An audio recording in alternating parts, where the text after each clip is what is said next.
दोस्त बदल गए, चेहरे बदल गए, मंजिलें बदल गई, दुनिया बदल गई। मेरे ज़िंदगी का सब कुछ बदल गया, मेरी पूरी दुनिया ही ख़त्म हो चुकी है। यह दर्द उस शख्स का है जिसने अपने ज़िंदगी के 8 साल जेल के सलाखों के पीछे बेगुनाही में काट दिए। उत्तर प्रदेश के कानपुर शहर के बीचों बीच बसा है चमनगंज। ये इलाका भीड़ भाड़ वाला इलाका है। यहाँ रहने वालों में मुसलमानों की तादाद सबसे ज़्यादा है। अक्सर लोग लच्छे, कबाब, कोरमा और बिरयानी खाने यहाँ आते हैं। उसी कानपुर के रहने वाले सैयद वासिफ हैदर की कहानी है, जिन्हें आतंकवाद सहित 11 मामलों में उन्हें सज़ा दी गई, लेकिन 8 साल बाद उन्हें रिहा कर दिया। आदाब, मेरा नाम है जावेद और आप देखना शुरू कर चुके हैं अनस्क्रिप्टेड शो का तीसरा एपिसोड। तो चलिए शुरू करते हैं। वासिफ हैदर एक ज़माने में अमेरिका की एक मल्टीनेशनल कंपनी में बतौर एरिया सेल्स मैनेजर हुआ करते थे। अच्छी खासी तनख्वाह थी और ज़िंदगी मज़े से गुजर रही थी। उनके पिता अकाउंटेंट थे। वालिद को उर्दू अदब से भी गहरा रिश्ता था। अनुवाद के लिए उन्हें साहित्य अकादमी अवार्ड से भी नवाजा जा चुका था। परिवार पूरा पढ़ा लिखा था। 1994 में वासिफ का निकाह कानपुर की रहने वाली मरियम से हुई। शादी के कुछ साल बाद 2 बेटियां हुई और उसके बाद मानो घर में खुशियां खेलने लगी। लेकिन अचानक ही हंसते खेलते इस परिवार को शायद किसी की नज़र लग गई। इस हादसे ने इस परिवार को हमेशा के लिए हिला कर रख दिया।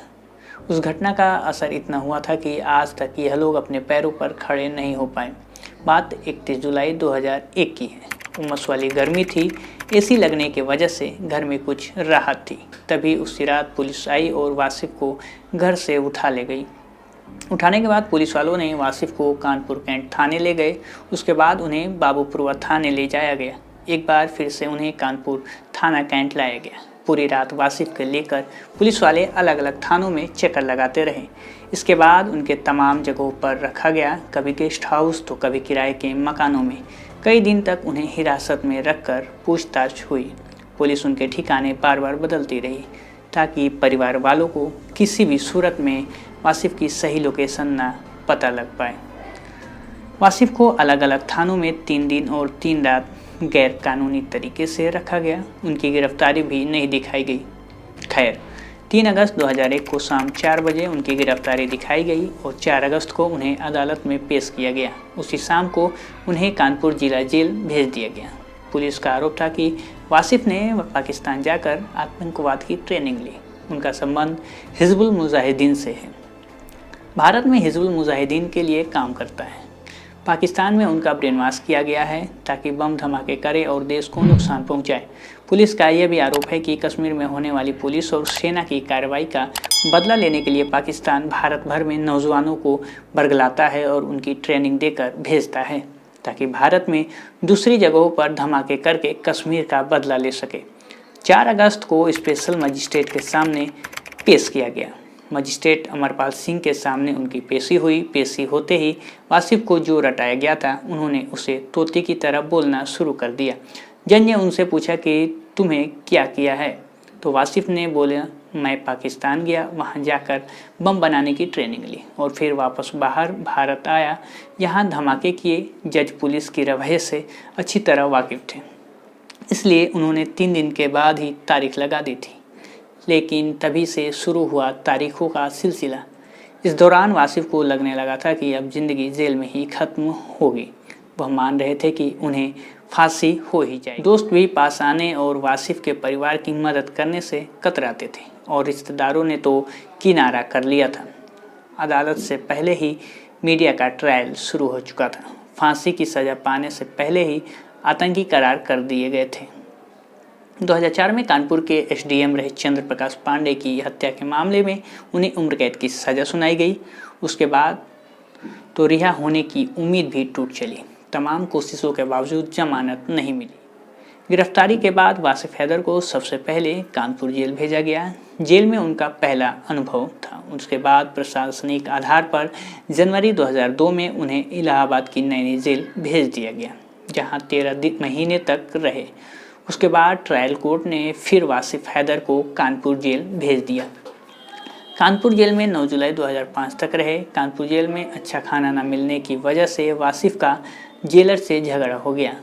उसके बाद वासिफ हैदर को वहां से फतेहगढ़ जेल भेज दिया गया। साल 2005 से लेकर रिहा होने तक वह फतेहगढ़ जेल में रहे। फतेहगढ़ जेल में वह 7 दिन और 7 रात सोए भी नहीं।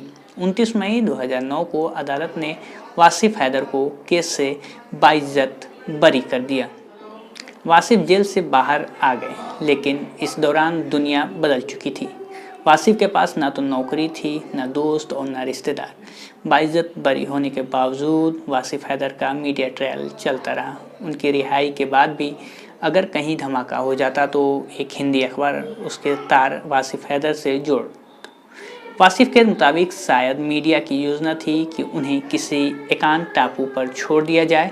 उनके बारे में रिपोर्टिंग हो रही थी कि वह नाम बदलने और किसी अनजान जगह पर जाकर बसने की सोचने लगे। अखबार 2012 तक उन्हें आतंकी ही लिखते रहे। हेडिंग होती कि वारदात में वासिफ का हाथ हो सकता है। वासिफ हैदर ने आतंकी लिखने के खिलाफ एक दफ़ा फिर से अदालत का दरवाज़ा खटखटाना शुरू कर दिया। उन्होंने एक अखबार के संपादक, पब्लिशर, मैनेजिंग एडिटर के खिलाफ मानहानि का केस दायर किया। निचली अदालत ने इस मुकदमे को खारिज कर दिया। इसके बाद वासिफ ने सेशनल कोर्ट से अपील की, वह भी सफलता नहीं मिली। यहाँ तक कि हाई कोर्ट ने भी कोई राहत नहीं दिया। आखिरकार 30 मार्च 2015 को सुप्रीम कोर्ट ने अखबार को नोटिस जारी किया। उसके बाद 3 अप्रैल 2018 को सुप्रीम कोर्ट ने एडवोकेट प्रशांत भूषण की दलील सुनने के बाद अपील स्वीकार कर लिया।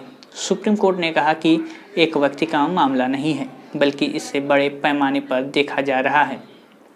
इससे पहले 2010 में उत्तर प्रदेश के तत्कालीन मायावती सरकार ने वासिफ हैदर को बाइज्जत बरी किए जाने के खिलाफ सुप्रीम कोर्ट में अपील दायर की थी।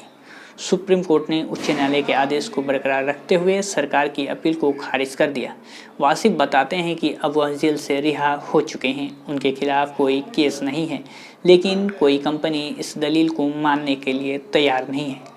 भारत की सर्वोच्च अदालत ने उन्हें रिहा तो कर दिया, लेकिन मीडिया ने आज तक उन्हें बरी नहीं किया। वासिफ को इंसाफ तो मिला, लेकिन आधा अधूरा इंसाफ। न उनको खोए साल कोई लौटा सकता है, न करियर और न उनका मानसिक उत्पीड़न की भरपाई हो सकती है जो उन्होंने और उनके परिवार ने झेला है। ये वीडियो आपको कैसी लगी हमें कमेंट्स बॉक्स में ज़रूर बताएं। अगर ये वीडियो हमें यूट्यूब पे देख रहे हैं तो हमारे यूट्यूब चैनल को सब्सक्राइब कीजिए। फेसबुक पर देख रहे हो तो हमारे फेसबुक पेज को लाइक कीजिए, ट्विटर को फॉलो कीजिए, इंस्टाग्राम पे फॉलो कीजिए। ऐसे ही मिलेंगे अगले हफ्ते एक नई कहानी के साथ। तब तक देखते रहिए खबर हिंदी। आपको बता दें कि हर हफ्ते एक ऐसे ही वीडियो लेकर के आते हैं। कभी कभार देर हो जाता है, इसके वजह से हम माफ़ी चाहें, क्योंकि अभी हमारा सेटअप चल रहा है, जल्द ही कंप्लीट हो जाएगा। फिर उसके बाद आपको अपडेट टाइम टू टाइम मिलता रहेगा। धन्यवाद।